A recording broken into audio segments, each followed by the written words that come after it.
Hello, Sue here. Hope you've had a good week. This is the last in this series of vlogs.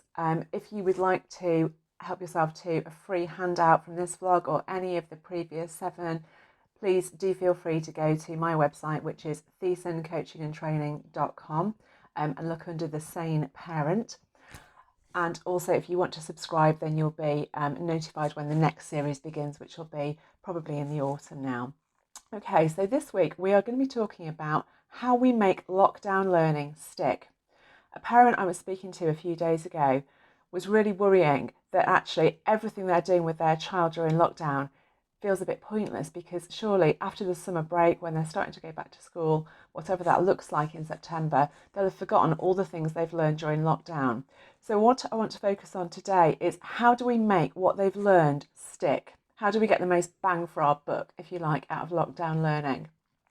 To do that, we need to know a little bit about memory.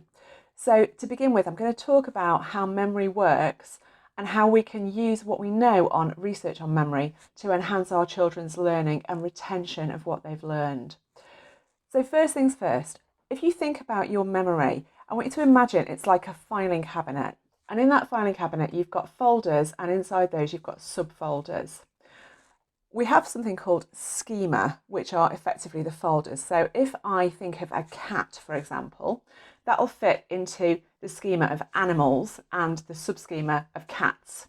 So when we are learning something and when we're helping our children learn something, it's easiest if we can link what we are learning to something we already know, to some kind of prior knowledge. So that's the starting point. If, for example, I was teaching Will about forces in physics, I would think about something he already has experience of. So, for example, falling off his bike. I'd think about something that is concrete in his experience, in his prior learning, to hang the new learning onto, if you like. So that's the first thing to think about. When we're trying to make learning stick, as far as we possibly can, we need to help our children to link what they are learning to stuff they already know, things that are already in their prior learning experience and knowledge. Okay. The other thing to consider is how we learn and how we remember things. When I was at school, I remember being told that I was a visual learner and that my friend at the next desk was an auditory learner. And actually, there's been a lot of research around this idea of different learning channels, the visual, auditory and kinesthetic. And what we know now is that everybody is a combination of all of those different kinds of learning style.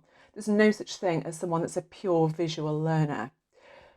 However, before we completely dismiss the idea of visual, auditory and kinesthetic learning, it's worth considering how we can use that to enhance each of our learning experiences.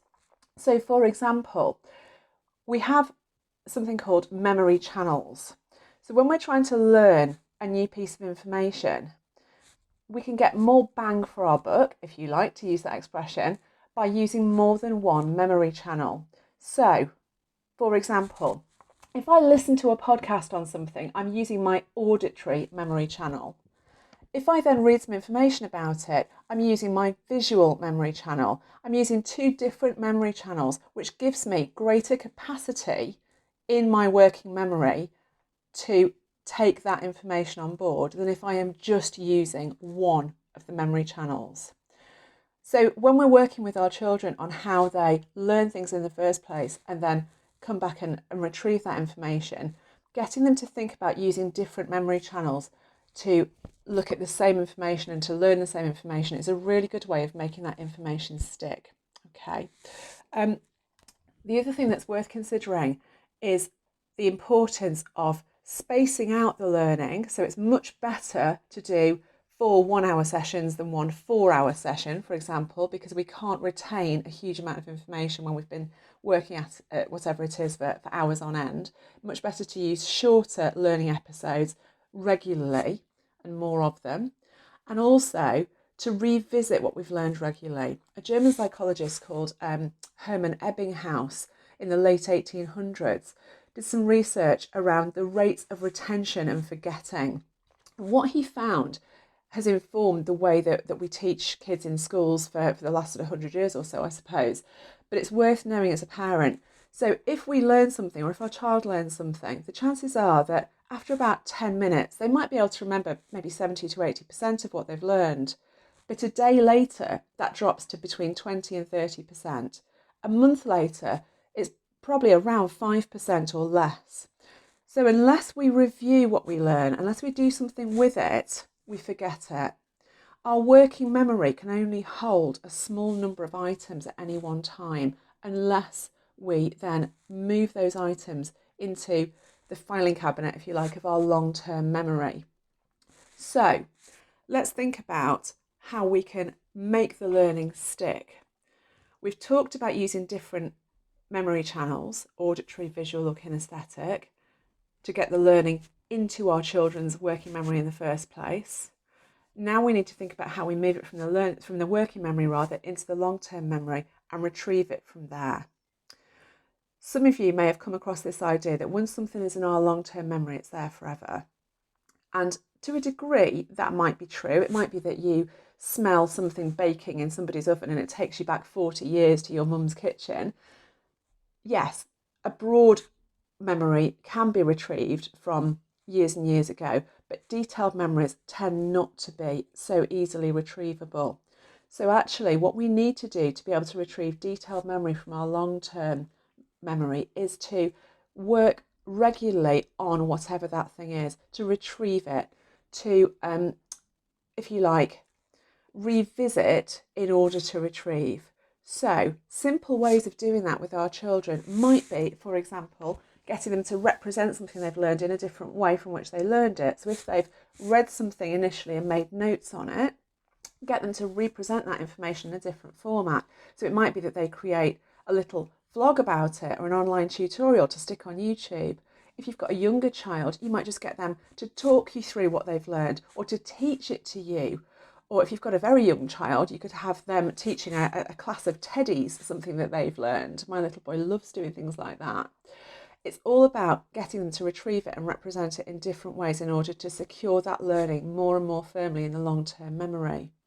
Now, there's really good evidence to suggest that actually testing helps to retrieve information, but it needs to be low stakes testing. And I'll come back to that in a second. So for example, you might get your child to create a quiz. They could just do it on paper, or you could use some of the software that's available out there online. Things like Kahoot or Quizlet are fantastic, really, really user friendly. You could get your child to create a quiz that they can then test themselves on a piece of information they've learned or a topic.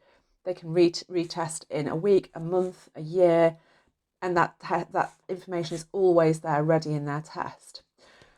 The low stakes element is critical though. We know that high stakes testing has detrimental effects on memory. You'll know yourself, if you've ever been into an exam feeling really anxious, your mind may have gone blank. Now what's actually happened there is that your brain has released a chemical called cortisol, which triggers a fight or flight mechanism because you believe that you're in some kind of danger, and your brain doesn't recognise whether it's danger from having to sit an exam or danger from being eaten by a lion. It just releases the chemical. Now, that's great if you need to run out of the situation or fight for your life. But if you are trying to retrieve information from your long-term memory, that's not so great because cortisol inhibits your ability to access your long-term memory. So what we need to think about is low stakes testing with our kids and getting them used to regular low stakes testing. Don't call it a test, call it a quiz. Get them to be in charge of it, get them to create it, get them to administer it, get them to test themselves and their mates and look at what went wrong, where they've made errors and have a go at putting it right. Keep it light, keep it low stress, and they'll start to really gain the benefits from that. Okay, the other thing to just think about when we're trying to help our children to learn well and to remember well is the absolute basics. Adequate sleep, good, healthy, regular meals really enhance children's initial learning capacity as well as their ability to retrieve information from their memory. If you are tired and hungry, you do not learn well and you certainly don't remember well.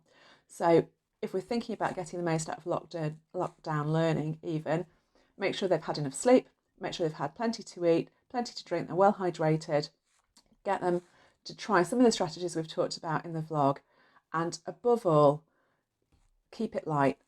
it doesn't have to be a highly stressful situation. Small amounts of retrieval and practice and rehearsal regularly really make an impact. Okay, that's it for this vlog. And as I said at the start, this is the last one for a little while in this series. So do take care of yourselves, stay safe, and thank you so much for listening. See you soon.